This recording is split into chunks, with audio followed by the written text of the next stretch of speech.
Bonsoir, amis téléspectateurs de Rendez-vous avec la vérité.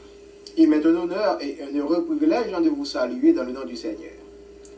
Nous comprenons naturellement que ma fille Mashley a déjà toute l'heure en main. Et elle a suffisamment de matériel pour couvrir toute l'émission. Et du même coup, je comprends aussi qu'il n'est pas possible que je garde dans le mutisme ou le silence dans une circonstance bien spéciale.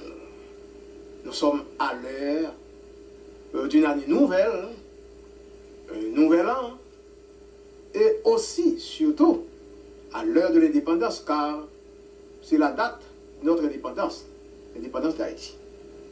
Mais si donc, en cette circonstance, nous ne pouvons pas garder le silence devant notre cher pays Haïti, et nous comprenons du même coup qu'il nous faut jeter un coup d'œil sur notre constitution, sur notre passé et notre présent. Ainsi, nous dirons qu'en 193 années de vie, et nous mettons entre guillemets libre et indépendante, le pays d'Haïti a connu plus d'une vingtaine de constitutions. Et cela sans tenir compte des différentes modifications apportées à quelques-unes d'entre elles. Et de plus, il serait comme fastidieux de signaler les nombreuses tentatives de revision demeurées jusque-là sans effet pratique. Bon. De 1804 à 1986, bon, l'histoire constitutionnelle d'Haïti est jalonnée de si nombreuses chartes fondamentales qui nous empêchent de rester indifférents devant la considération à faire concernant notre constitution. Et nous comprenons que cette constitution s'enrichit entre-temps de nouvelles données. Nous sommes maintenant en 1801. Faut-il pas, en toute première loge, considérer, mais retenir la constitution de 1801? Faut-il donc la considérer comme une constitution haïtienne, la constitution de 1801? À cette question, nous répondrons naturellement que oui, la constitution de 1801 a sa place dans la lignée des constitutions haïtiennes. Et du reste, il faudra comprendre naturellement que certaines de ces clauses reviendront avec d'autres chartes. Alors, il nous revient ces questions de savoir comment Saint-Domingue, colonie française d'alors, a-t-elle pu avoir ce pacte constitutionnel? Dans quelles circonstances? Dans quel contexte? Bon, après la guerre fratricide de 1779, bon, Toussaint Louverture, lui, sentinelle de la liberté en ce coin de terre entière, lui, Toussaint Louverture, il prit solennellement possession de la partie est de l'île d'Haïti, cédée depuis 1795 par le traité de Bâle.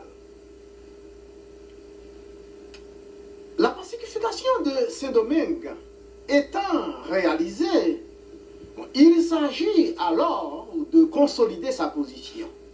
Telle devrait être l'œuvre de cette constitution. Nous voulons parler de la constitution de 1801. Ambiguë et inutile si l'on considère la politique intérieure de Toussaint Louverture. Décisive, d'autre part, ajoute Gérard Laurent, si l'on se penche sur la politique extérieure du précurseur, la constitution de 1801, et là, nous écartons, nous autres, de la pensée de Gérard Laurent, eh bien, devait précipiter la chute même de son illustre auteur. Comment l'expliquons-nous? Bon, une commission de constitution de 10 membres fut convoqué à Port-au-Prince, et cela sous la présidence de Bernard Borjula.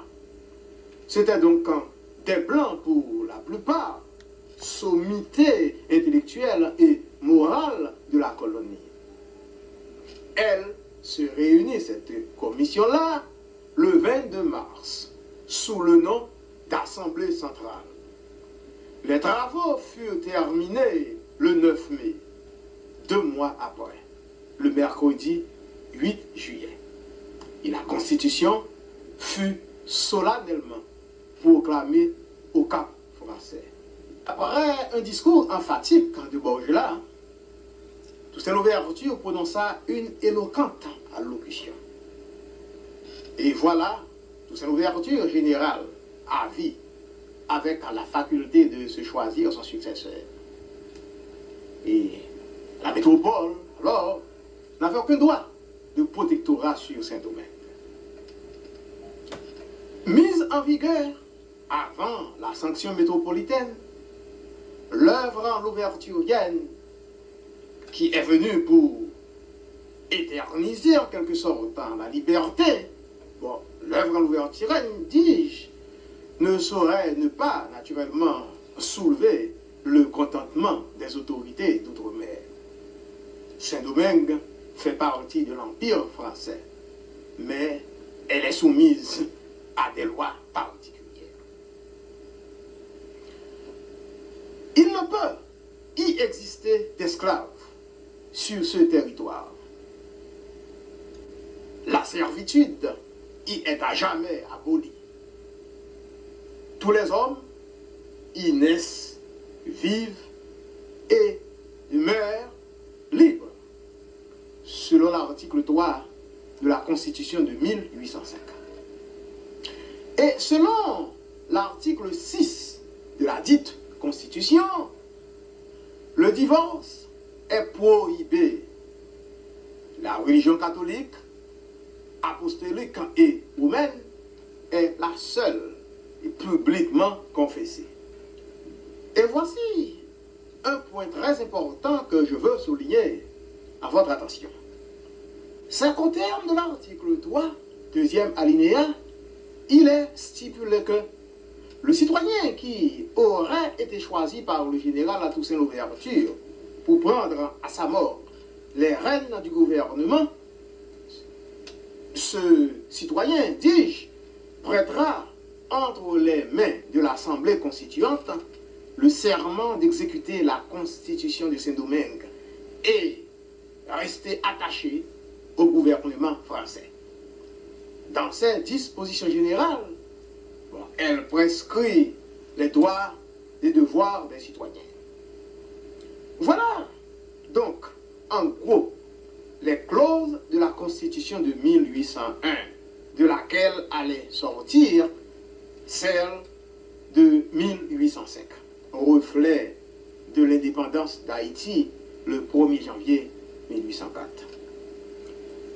Et pour raccourcir l'histoire, bon, disons que Dessalines, qui était déjà investi d'une autorité absolue par Gapard, Paul Romain, Jean-Ernst, Féroux, Christophe, Pétion et Gérin, etc. Bon, Dessalines, pour me répéter, se laissa proclamer empereur le 22 septembre 1804. Autant dire que le nouvel empire était électif, mais par privilège spécial, Jacques Ier eut le droit de désigner son successeur.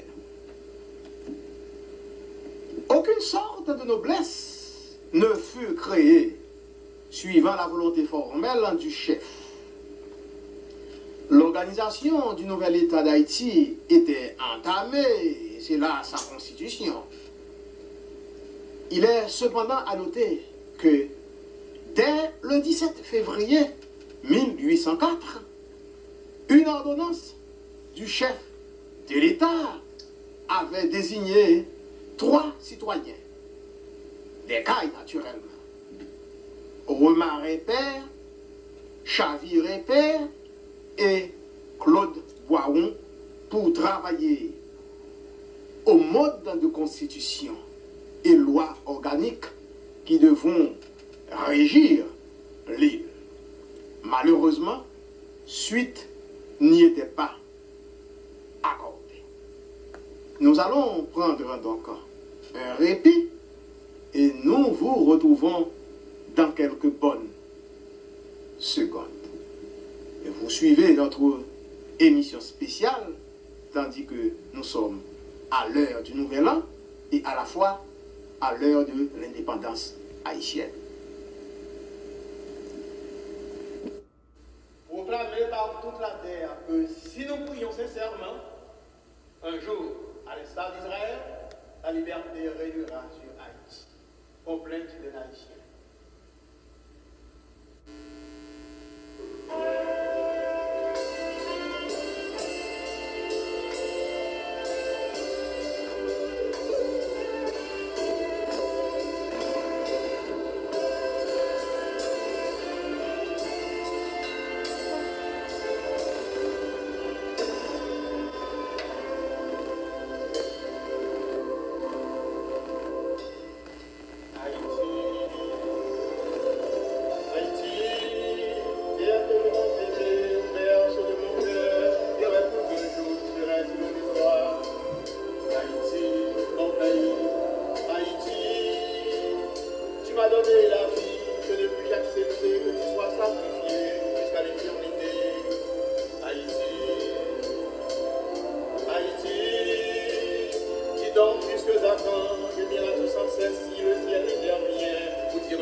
suite de notre exposé, tandis que nous sommes à l'heure du Nouvel An et de l'indépendance d'Haïti. Nous sommes en train de considérer les constitutions haïtiennes.